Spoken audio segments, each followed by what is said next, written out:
In the opulent kingdom of Valdoria, where ancient traditions clash with modern sensibilities, a single moment of cruelty would ignite a scandal that threatened to topple centuries of royal protocol. When Queen Consort Isabel's jealousy toward young Princess Charlotte reached a dangerous peak, she made a decision that would forever change the monarchy. But she hadn't counted on Captain Marcus Blackwood, the steadfast leader of the Royal Guard, whose unwavering loyalty to justice would spark the most explosive confrontation the palace had ever witnessed. What began as a petty act of spite would become a battle for the very soul of the crown, where duty, honor, and the protection of innocence hung in the balance. The morning mist clung to the towering spires of Valdoria Castle like ghostly fingers, refusing to be burned away by the pale winter sun. Captain Marcus Blackwood stood at his post near the main courtyard, his weathered hands clasped behind his back as he surveyed the grounds with the keen eye of a man who had spent 23 years protecting the royal family. At 45, his dark hair was streaked with silver at the temples, and his piercing blue eyes had seen enough palace intrigue to fill several lifetimes. Today, however, something felt different in the air, a tension that made his instincts prickle with unease. The sound of light footsteps on cobblestone drew his attention to the east wing of the castle.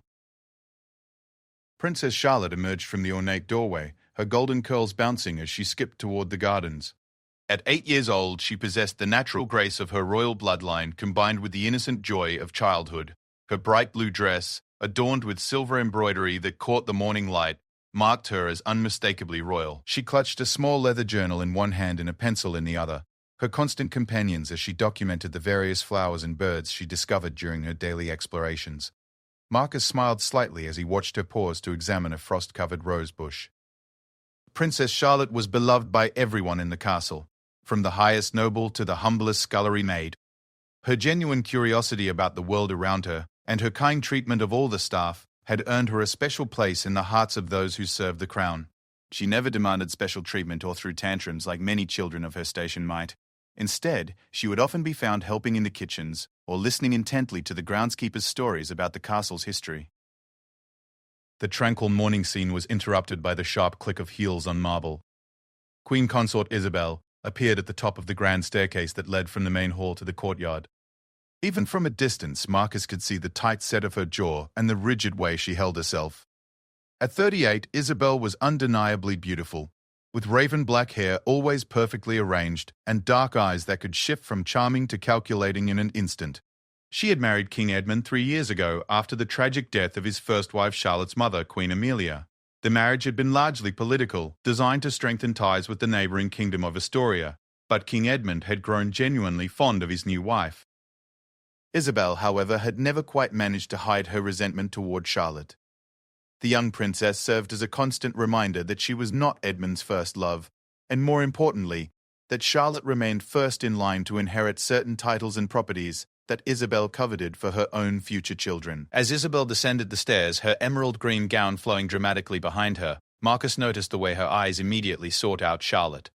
There was something predatory in her gaze that made him instinctively step closer to his post near the courtyard entrance. In his years of service, he had learned to read the subtle signs of brewing conflict, and everything about the Queen Consort's demeanor suggested trouble was coming. Charlotte, oblivious to the approaching storm, had moved on from the rosebush to a small fountain where several sparrows were bathing. She sat on the fountain's edge, carefully sketching the birds in her journal while humming a soft tune her mother used to sing to her. The peaceful tableau seemed to particularly irritate Isabel, whose pace quickened as she approached. "Charlotte!" Isabel's voice cut through the morning air like a blade. "What are you doing out here so early?" The young princess looked up with a bright smile. "Good morning, Your Majesty. I was drawing the sparrows. They're so beautiful when they splash in the water. Would you like to see?" For just a moment, Marcus thought he saw something soften in Isabel's expression, but it passed quickly, replaced by the familiar mask of barely contained irritation.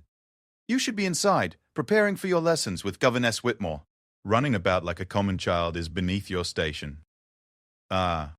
Charlotte's face fell slightly. "But Father said I could explore the gardens before my lessons begin. I promise I'll be ready on time." "Your father spoils you," Isabel said curtly. "It's time you learned proper discipline." Inside, now. As Charlotte obediently closed her journal and stood to leave, one of the sparrows landed on her shoulder.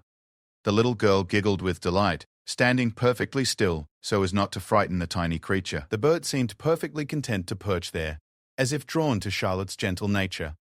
The sight of the bird choosing Charlotte over anyone else seemed to be the final straw for Isabel. Her face darkened with an emotion that Marcus couldn't quite name. Jealousy, perhaps, or something deeper and more troubling. Even the animals seemed to prefer the young princess to their queen. I said inside immediately. Isabel snapped, her voice rising. The harshness of her tone startled the sparrow, which flew away with a flutter of wings. Charlotte's eyes filled with disappointment, but she nodded respectfully. Yes, Your Majesty. I'll go right now. As Charlotte began walking toward the castle, Marcus noticed Isabel's hands clenching into fists at her sides. He had seen that look before, during heated discussions in the throne room when she felt her authority was being challenged. It was the look of someone pushed to their breaking point, someone about to make a decision they might later regret. The next few minutes unfolded with agonizing clarity. As Charlotte approached the main entrance to the castle, she turned back briefly to wave at the fountain where the sparrows continued to play. It was an innocent gesture, a child's way of saying goodbye to a moment of joy. But to Isabel, already on edge, it seemed like defiance. Stop right there, Isabel commanded. Charlotte froze, confusion evident on her young face. Your Majesty, did I do something wrong? Instead of answering, Isabel strode past Charlotte to the massive wooden doors that served as the main entrance to the castle. These doors, bound with iron and standing 12 feet tall, were a symbol of the castle's strength and permanence. They were typically left open during the day to allow easy passage for the royal family and their guests. With a sudden, violent motion, Isabel grasped the heavy iron ring that served as a handle and pulled the doors shut with a resounding boom that echoed across the courtyard. The sound was so unexpected and final that even the sparrows at the fountain took flight in alarm. Charlotte stood frozen in shock, her journal clutched to her chest. Your Majesty? I don't understand. Why did you close the doors? Isabel's voice was cold as winter stone. You wanted to stay outside and play like a common child. Very well. You can stay outside until you've learned proper respect for authority. The implications of Isabel's actions began to dawn on everyone present. Marcus felt his blood run cold as he realized what was happening. The queen consort had just locked Princess Charlotte, the king's beloved daughter, outside the castle like a servant being punished. Please. Charlotte's voice was small and confused. I was coming inside like you asked. I don't understand what I did wrong. But Isabel had already turned away, her green gown billowing as she walked toward a side entrance that would take her back into the castle through the servants' quarters. She paused only long enough to address the various guards and servants who had witnessed the scene. Princess Charlotte is to remain outside until further notice, she announced with icy authority. Anyone who assists her in entering the castle before I give permission will answer directly to me. The threat in her voice was unmistakable. Several of the younger guards shifted uncomfortably, uncertain how to respond to such an unprecedented situation. They had sworn oaths to protect the royal family, but those same oaths bound them to obey the commands of the queen consort. The conflict between duty and conscience played out across their faces as they looked from Isabel to Charlotte and back again. Marcus felt something hot and dangerous rise in his chest. In all his years of service, he had never witnessed such a cruel abuse of power. Charlotte was just a child, an innocent, kind-hearted child who had done nothing more than smile at some birds. To lock her out like a criminal was not just wrong, it was unthinkable. As Isabel disappeared through the servants' entrance, Charlotte remained standing before the closed doors, her small figure dwarfed by the massive wooden barriers that now separated her from her home. She raised one small hand and knocked tentatively on the wood. Hello? Her voice was barely above a whisper. May I please come in now? I promise I'll be good. The sound of that small voice, so polite and confused, asking permission to enter her own home, shattered something inside Marcus. This was wrong in every way that mattered. This was a violation of everything he had sworn to protect and defend. He stepped forward, his boots ringing against the cobblestones with military precision. The other guards watched him nervously, sensing the storm building behind his calm exterior. Marcus had served under 3 different monarchs, had fought in 2 wars, and had never once wavered in his duty to the crown. But this was different. This was about protecting an innocent child from the very people who should be keeping her safe. Charlotte turned at the sound of his approach, her blue eyes bright with unshed tears. Captain Blackwood? Did I do something very wrong? I don't remember being bad. The trust in her voice, the absolute faith that the adults in her world would make sense of this confusion and make it right again, nearly broke Marcus's heart. He knelt down to her level, his weathered face gentle despite the fury burning in his chest. "No, princess," he said quietly. "You did nothing wrong at all." Behind him, he could hear the nervous shuffling of the other guards.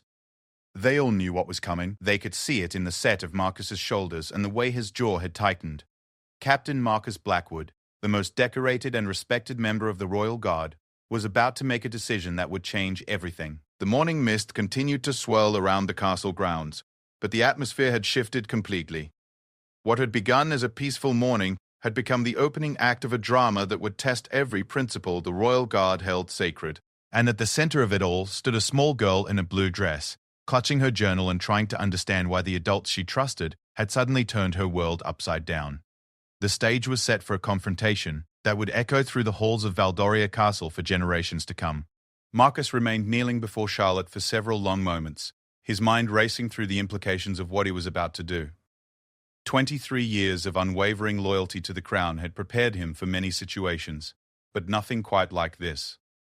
He had faced enemy soldiers, political conspiracies, and natural disasters, but he had never been forced to choose between obeying a direct order from royalty and protecting an innocent child from cruelty.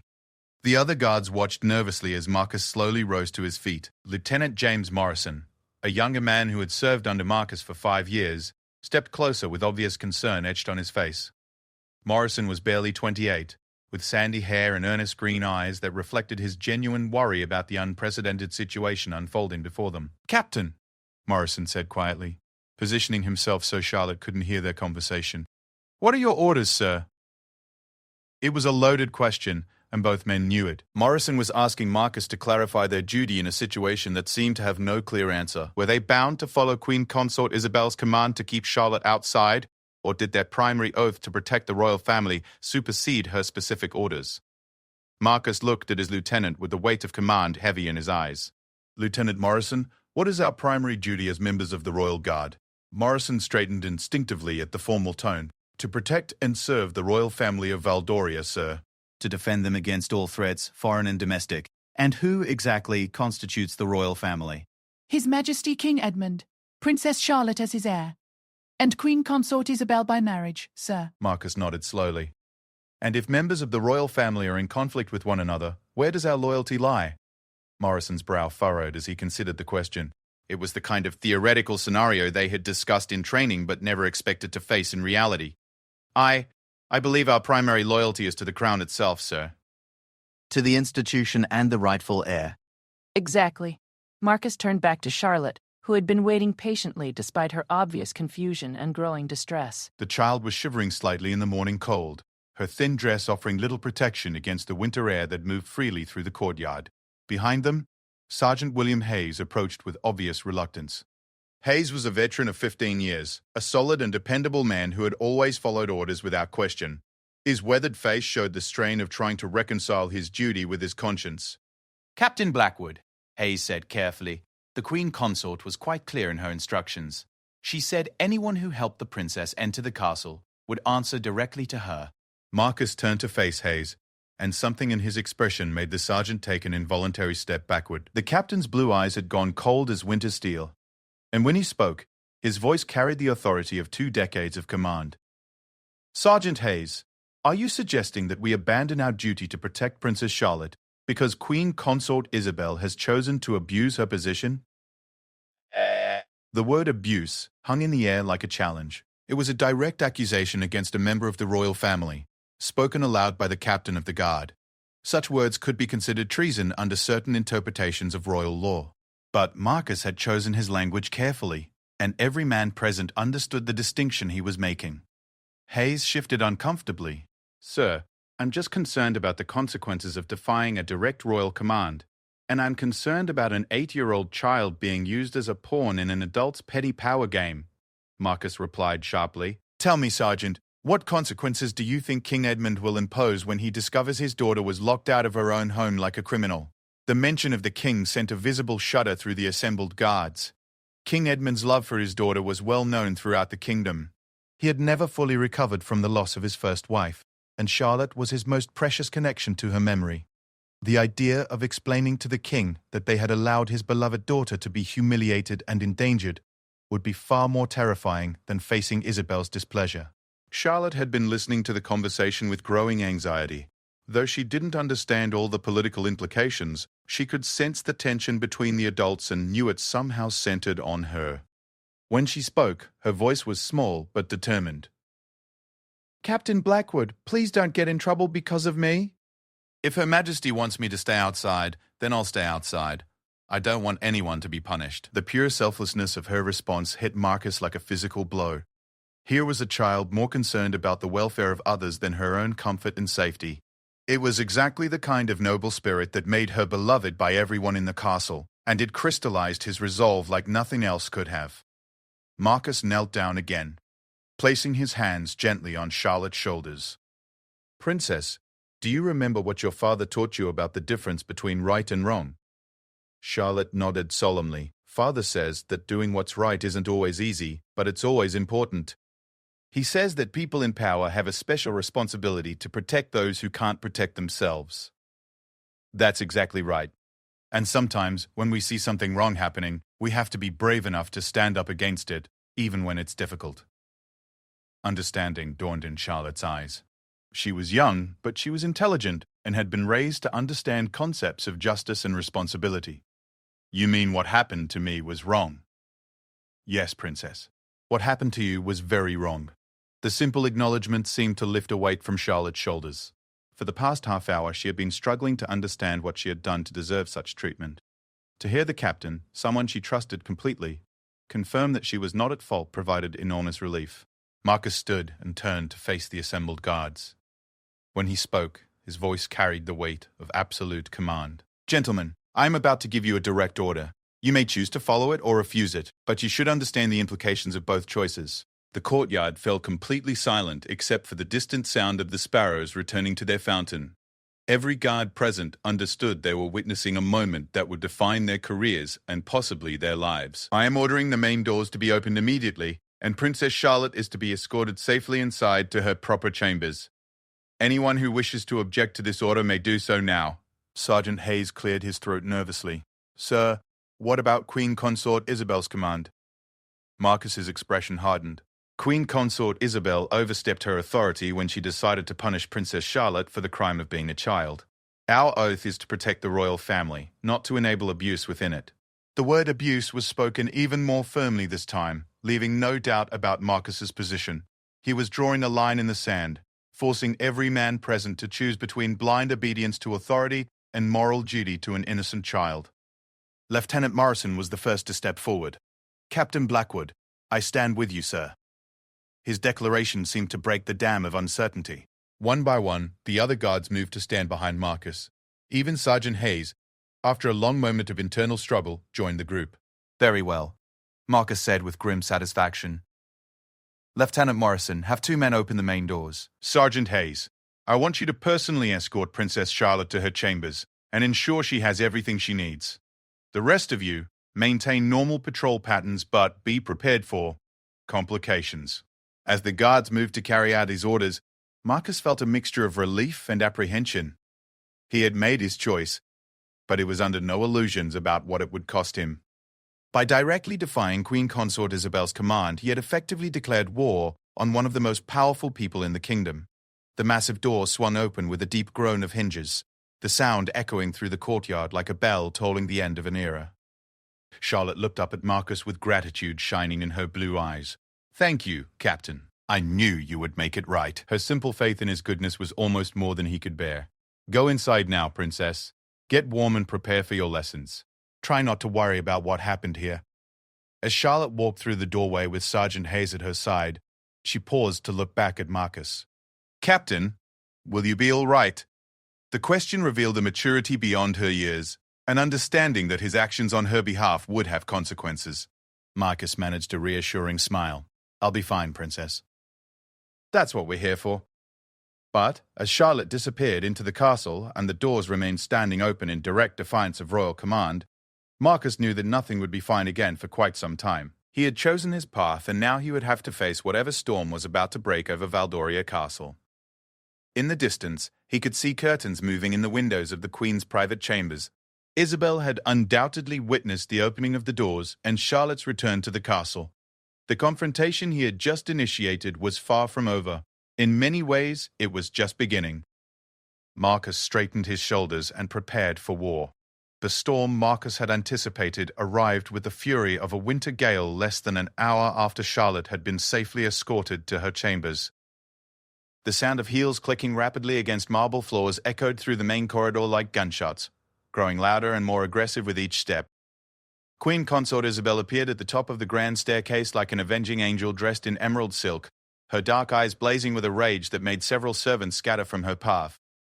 Marcus had positioned himself in the main courtyard, standing at attention near the fountain where Charlotte had been sketching birds just hours earlier. He knew this confrontation was inevitable, and he preferred to face it in an open space where his men could witness whatever transpired. In situations like this, witnesses were crucial protection against false accusations or distorted versions of events. Lieutenant Morrison and Sergeant Hayes flanked him at a respectful distance, both men visibly tense but resolute. The other guards had taken strategic positions around the courtyard, maintaining the appearance of normal patrol duties while ensuring they could observe and potentially intervene if necessary. Marcus had served long enough to know that confrontations with royalty could escalate unpredictably, and he wanted his men prepared for any possibility. Isabel descended the stairs with deliberate, measured steps, her fury carefully controlled, but unmistakable to anyone who knew how to read the signs. Her jaw was set in a hard line, her hands clenched into fists at her sides, and her normally perfect posture had taken on an almost predatory quality. When she spoke, her voice cut through the morning air like a blade. Captain Blackwood. The way she pronounced his name made it sound like a curse. Marcus straightened to full attention and executed a perfect formal bow, his movements precise despite the tension crackling between them. Your Majesty, you have directly defied a royal command. It was not a question but an accusation, delivered with the expectation of immediate submission and apology. In the normal hierarchy of the castle, such an accusation from the Queen Consort would be followed by abject groveling and pleas for forgiveness. But Marcus had moved beyond normal protocols the moment he decided to protect Charlotte from cruel punishment. Yes, Your Majesty, I have. The simple admission sent a visible shock through Isabel's composure. She had expected denials, excuses, or attempts to justify his actions through legal technicalities. She had not expected him to stand there calmly acknowledging his defiance as if it were the most natural thing in the world. Do you have any idea what you have done? Her voice rose slightly, the careful control beginning to crack. Do you understand the concept of treason? Marcus met her furious gaze without flinching. I understand many concepts, Your Majesty. Treason among them, but I also understand duty, honor, and the protection of innocent children. The implication was unmistakable. By linking his actions to the protection of innocence, Marcus was subtly suggesting that anyone who opposed him was, by definition, threatening a child's welfare. It was a masterful rhetorical maneuver that put Isabel in the position of having to defend her cruel treatment of Charlotte or risk appearing to be the aggressor in this conflict. Isabel's eyes narrowed dangerously. Princess Charlotte needed to learn discipline and respect for authority. She was being willful and disobedient. She was sketching birds in a journal, Your Majesty. The flat, factual response deflated some of Isabel's righteous indignation. When reduced to its basic elements, her justification sounded petty and unreasonable. An 8-year-old drawing pictures of sparrows hardly constituted a threat to royal authority requiring such extreme disciplinary action. You have no right to question my decisions regarding the princess, Isabel snapped, shifting tactics. I am Queen Consort of this realm, and my authority comes directly from His Majesty the King. Marcus nodded thoughtfully. Indeed, Your Majesty. Your authority does come from King Edmund. And I wonder what His Majesty will think when he learns that this authority was used to lock his beloved daughter outside her own home like a common criminal. The mention of the king's reaction hit Isabel like a physical blow. Her face went pale beneath her carefully applied cosmetics. And for the first time since the confrontation began, uncertainty flickered in her eyes. She knew, as everyone in the castle knew, that King Edmund's devotion to Charlotte was absolute. The idea of explaining her actions to him was clearly something she had not fully considered in her moment of rage.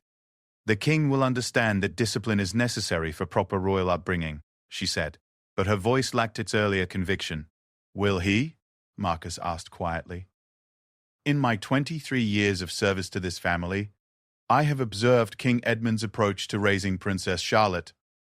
He believes in gentle guidance, education through experience, and protecting her innocence for as long as possible.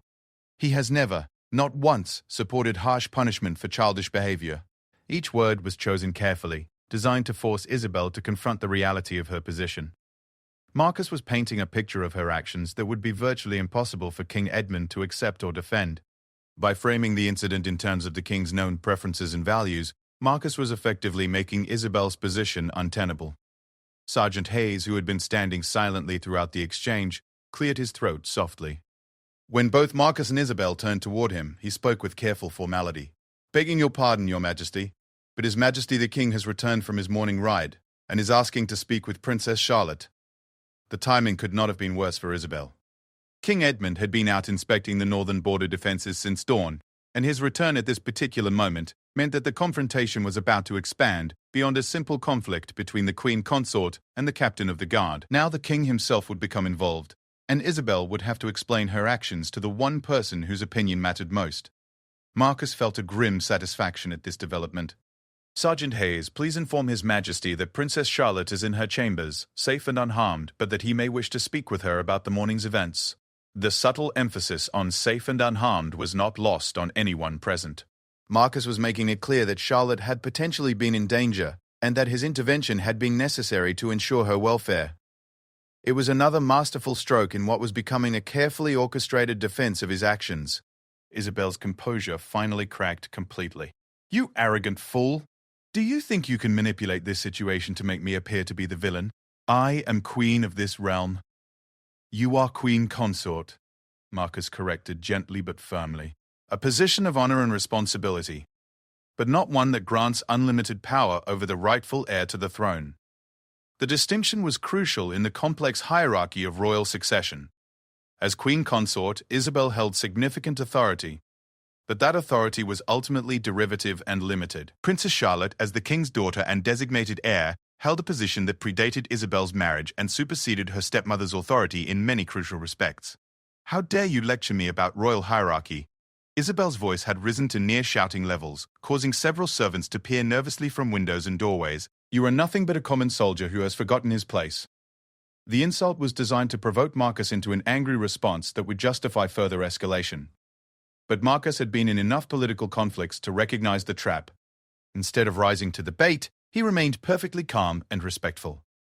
"Your Majesty is correct that I am a soldier. I have been honored to serve this family for more than 2 decades, through war and peace, crisis and celebration. In all that time, I have never wavered in my primary duty, to protect the royal family from harm. Today was no different." By reframing the entire incident as an extension of his long service and unwavering loyalty, Marcus was making it very difficult for Isabel to portray him as a rogue element or treasonous subordinate. His actions, viewed through this lens, became not rebellion but the highest form of duty. Lieutenant Morrison, who had been observing the exchange with growing admiration for his commanding officer's tactical brilliance, stepped forward slightly. "Your Majesty, if I may, Captain Blackwood's service record is exemplary. He has risked his life multiple times in defense of the crown. His loyalty is beyond question." The intervention of a junior officer in a confrontation between the Queen Consort and the Captain of the Guard was highly irregular, but Morrison's words carried weight precisely because they came from someone who had served directly under Marcus and witnessed his character firsthand. Isabel whirled on Morrison with fury. "I did not ask for your opinion, Lieutenant." "No, Your Majesty," Morrison replied with perfect military bearing. "But as an officer of the Royal Guard, I am duty-bound to speak the truth when the honor of my commanding officer is questioned." It was a masterful response that simultaneously showed respect for Isabel's rank while asserting the Guard's independent obligation to defend their own integrity. Morrison was walking a fine line, but he was doing so with the same skill as Captain had demonstrated throughout the confrontation. The sound of approaching footsteps interrupted the increasingly heated exchange. King Edmund appeared at the top of the main staircase, still wearing his riding clothes and boots. At 52, he remained an imposing figure, tall and broad-shouldered, with graying hair and the kind of natural authority that came from being born to rule. His expression was concerned as he took in the scene below, his wife facing off against his most trusted officer, while guards and servants watched nervously from the sidelines. "What is happening here?" The king's voice carried easily across the courtyard, bringing immediate silence to the confrontation. Marcus and his men immediately came to attention, while Isabel quickly smoothed her expression into something resembling composure. The real test was about to begin, and everyone present knew that the next few minutes would determine not just the fate of those involved in the morning's incident, but potentially the future balance of power within the royal family itself. The stage was set for a confrontation that would echo through the halls of Valdoria Castle for generations to come. King Edmund descended the marble staircase with the measured pace of a man accustomed to command, his boots echoing against the stone with each deliberate step. The tension in the courtyard was palpable as all present, guards, servants, and royalty alike, awaited his response to the unprecedented scene before him. His weathered face remained carefully neutral, but those who knew him well could see the storm building behind his dark eyes. Marcus maintained his rigid position of attention, every inch the perfect soldier, despite the chaos swirling around him.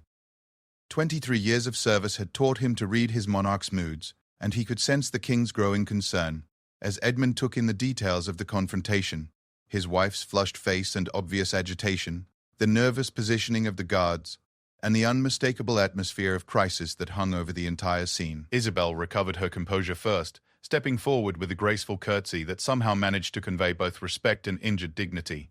When she spoke, her voice had returned to its normally cultured tones, though careful observers could still detect the underlying tension. "My lord husband, I was just addressing a serious breach of protocol with Captain Blackwood.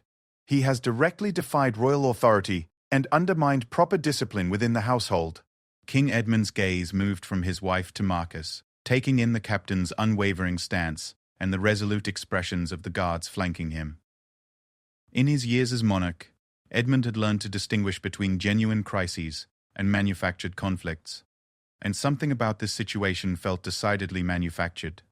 "Captain Blackwood," the king said quietly, "I understand there was some difficulty this morning involving Princess Charlotte." The carefully neutral phrasing gave Marcus permission to present his version of events without directly contradicting the queen consort. It was a diplomatic opening that demonstrated Edmund's political skill while allowing him to gather information before taking sides. "Yes, Your Majesty. Princess Charlotte was locked out of the castle this morning as punishment for sketching birds in the courtyard. I deemed this treatment inappropriate and ordered the doors reopened." Marcus delivered his report with military precision, stating only facts without editorial comment or emotional coloring. The stark simplicity of his account made the incident sound even more unreasonable than a more dramatic retelling might have achieved. King Edmund's expression shifted almost imperceptibly, but Marcus caught the flash of anger that crossed the monarch's features before being quickly suppressed. The king's love for his daughter was well known, and the idea of Charlotte being locked outside like a servant was clearly hitting him exactly as Marcus had hoped it would. "Locked out," Edmund repeated slowly, as if testing the words. "For sketching birds." The repetition forced everyone present to confront the absurdity of the punishment in relation to the alleged crime. An 8-year-old drawing pictures of sparrows was hardly a capital offense requiring such extreme disciplinary measures. Isabel sensed the shift in momentum and moved quickly to regain control of the narrative. The child was being willfully disobedient, Edmund. She refused to come inside when instructed and showed clear disrespect for my authority. Such behavior cannot be tolerated if she is ever to learn proper royal discipline. It was a calculated gamble, appealing to Edmund's sense of duty and tradition while casting Charlotte's behavior in the worst possible light. Isabel was betting that her husband's commitment to proper royal protocols would override his paternal instincts. She had badly miscalculated. King Edmund's face hardened as the full implications of his wife's words sank in. "You locked my daughter outside her own home because she was slow to obey an order?" The dangerous quiet in his voice made several of the watching servants take instinctive steps backward. Those who had served the royal family longest recognized the tone that preceded some of Edmund's most explosive confrontations with foreign ambassadors and rebellious nobles. "I was teaching her respect for authority," Isabel insisted, but her voice now carried a note of uncertainty as she began to realize how poorly her actions sounded when examined in the clear light of her husband's questioning. By humiliating her? By treating her like a criminal? Edmund's composure was beginning to crack, revealing the furious father beneath the diplomatic monarch. "She is 8 years old, Isabel. 8 years old." Lieutenant Morrison, sensing that his testimony might be needed, stepped forward with careful formality. "Your Majesty, if I may, I witnessed Princess Charlotte's behavior this morning. She was completely obedient and respectful. When Queen Consort Isabel instructed her to go inside, the princess immediately complied, without argument or complaint." The lieutenant's intervention provided crucial corroboration for Marcus's version of events while directly contradicting Isabel's claim that Charlotte had been willfully disobedient. Morrison was risking his career by speaking against the Queen Consort, but his words carried the weight of an eyewitness account. Isabel whirled on Morrison with barely contained fury. "You dare contradict my account of events, Lieutenant?" "I dare speak the truth, Your Majesty," Morrison replied with quiet dignity, "as I am sworn to do." King Edmund held up a hand for silence, his expression growing more troubled with each new revelation. "Where is Charlotte now?" "Safe in her chambers, Your Majesty," Sergeant Hayes reported. "She was quite distressed by the morning's events, but is unharmed." The word distressed hit Edmund like a physical blow. The idea of his beloved daughter suffering emotional trauma over such a trivial incident was clearly more than he could bear. When he spoke again, his voice carried the full authority of royal command. "Sergeant Hayes, please escort me to Princess Charlotte's chambers immediately. I wish to speak with my daughter." It was phrased as a request, but everyone present understood it as the absolute order it actually was. Hayes immediately bowed and moved toward the castle entrance, with Edmund following close behind. The king paused at the doorway and turned back to face the assembled group. "Captain Blackwood, you will accompany us. I want to hear more about your assessment of this morning's events." The royal summons was both validation and potential trap. By requesting Marcus's presence, Edmund was acknowledging the captain's authority and judgment while also placing him in a position where any mistakes or overstatements would be immediately apparent. Isabel moved to follow her husband, but Edmund's next words stopped her cold. "Isabel, I believe it would be best if you remained here while I speak with Charlotte privately. I don't want her to feel any additional pressure or anxiety." The dismissal was polite but unmistakably final. Isabel was being excluded from what might be the most important conversation in determining the consequences of the morning's events. Her face went pale as the implications sank in, but she had no choice except to curtsy and accept her husband's decision. As the king, captain, and sergeant disappeared into the castle, the remaining guards and servants began to disperse with obvious relief. The immediate crisis had passed, but everyone understood that the real reckoning was still to come. Lieutenant Morrison approached the Queen Consort with careful formality. "Your Majesty, shall I maintain normal patrol schedules?" Isabel looked at him with barely concealed hatred. Morrison's testimony had badly damaged her position, and they both knew it. When she spoke, her voice dripped with venom. "Lieutenant Morrison, you may find that your career prospects have become significantly limited by your decision to interfere in royal family matters." Morrison straightened his shoulders and met her gaze directly. "Your Majesty, I serve the crown and the truth. If that damages my career prospects, so be it." The quiet dignity of his response only seemed to infuriate Isabel further. She turned on her heel and stalked toward the castle, her emerald gown billowing dramatically behind her. But as she reached the doorway, she paused and looked back at the guards remaining in the courtyard. "This is not over," she said coldly. "None of you should mistake today's events for a victory. I am Queen Consort of this realm, and I will not be humiliated by subordinates who forget their proper place." With that ominous declaration, she disappeared into the castle, leaving behind an atmosphere thick with foreboding. The confrontation in the courtyard had ended, but the larger conflict it represented was far from resolved. Meanwhile, in the upper reaches of the castle, King Edmund stood outside his daughter's chamber door, preparing for what might be the most important conversation of his reign. Inside, Charlotte waited with the innocent trust of a child who still believed that adults would always make everything right again. But some things, once broken, could never be fully repaired. And the events of this morning had shattered something fundamental in the royal household that would take far more than royal decree to restore. The sound of the king's gentle knock on Charlotte's door echoed through the stone corridors like the tolling of a bell, marking the end of one chapter in the castle's history and the beginning of something entirely new and unpredictable. The soft knock on Charlotte's chamber door was answered by an even softer voice from within. "Come in, please." King Edmund entered to find his daughter seated at her small writing desk near the window, her journal open before her as she carefully sketched a sparrow from memory. She looked up as he entered, her blue eyes bright but showing traces of the morning's distress. "Father!" Charlotte set down her pencil and rose to greet him with a proper curtsy, but Edmund immediately closed the distance between them and swept her into a gentle embrace. "My darling girl," he murmured against her golden curls.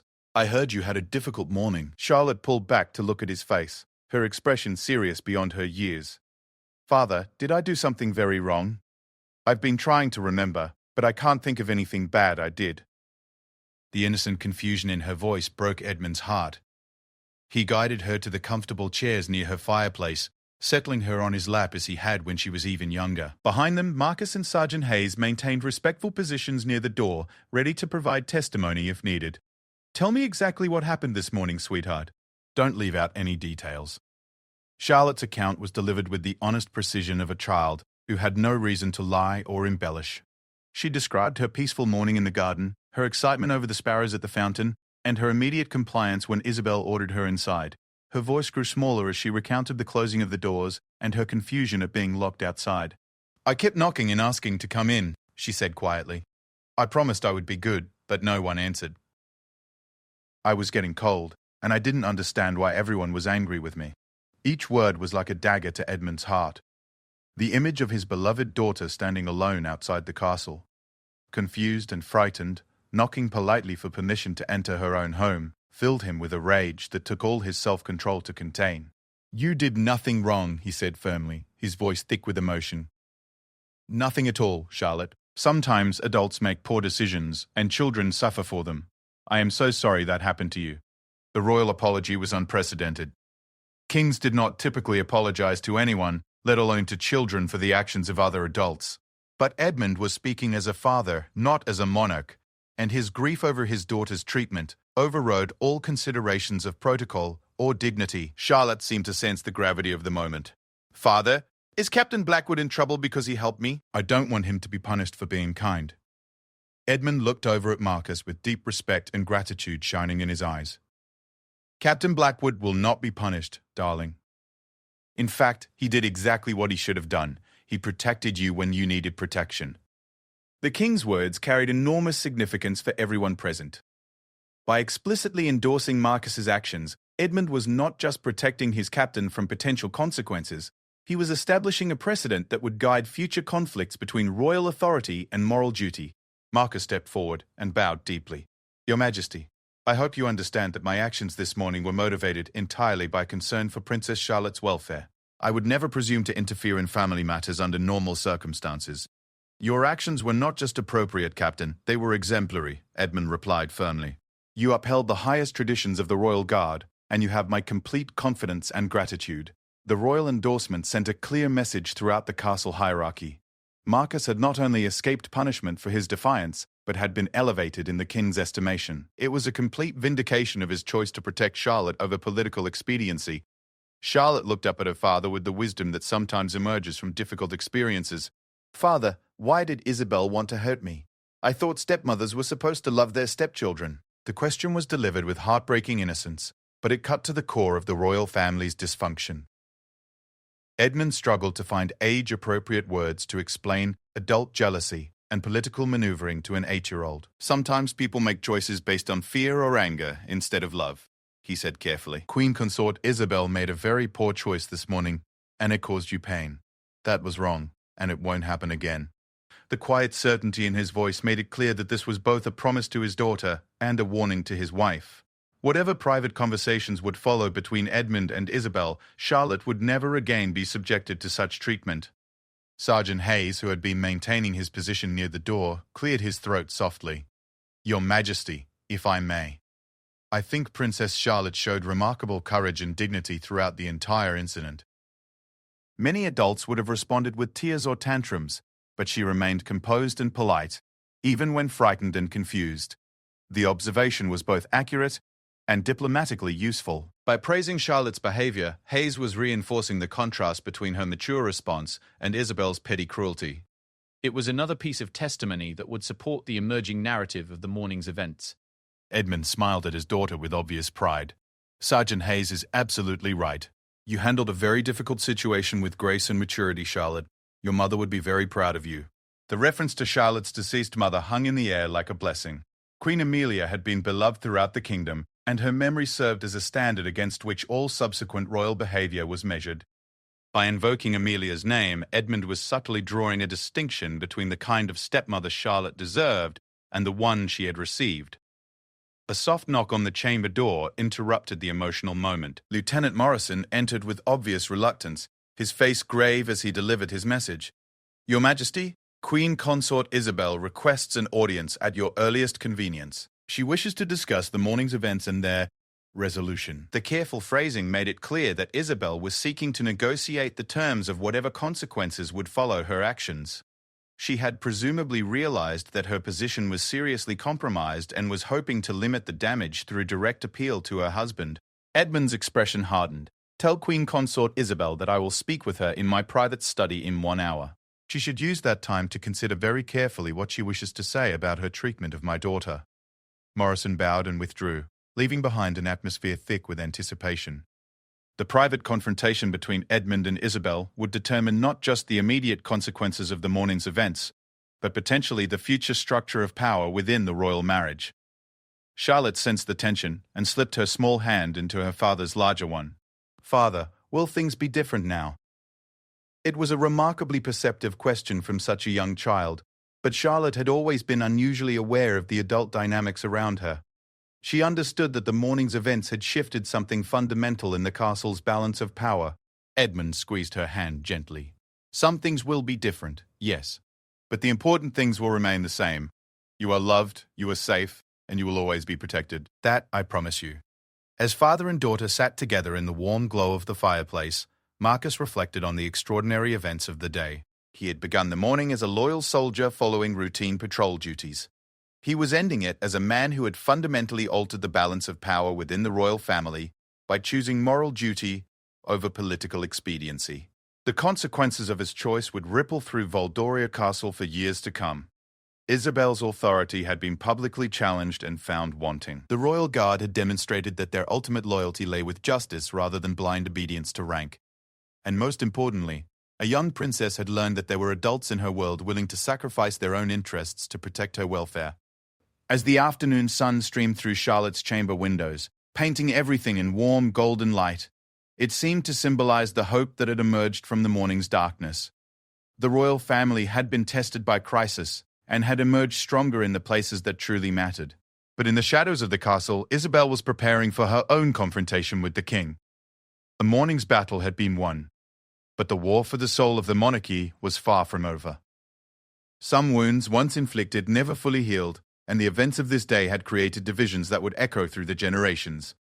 In the end, history would remember this not as the day Queen Consort Isabel locked Princess Charlotte outside the castle, but as the day Captain Marcus Blackwood proved that true loyalty sometimes required defying authority to protect innocence. It was a lesson that would be passed down through the royal guard for centuries to come, a reminder that courage and honor were more valuable than comfort and compliance. The gates of Valdoria Castle stood open, as they should, welcoming home those who belonged within its walls, and serving as a symbol that justice would always find a way to prevail, no matter how powerful those who would pervert it might be.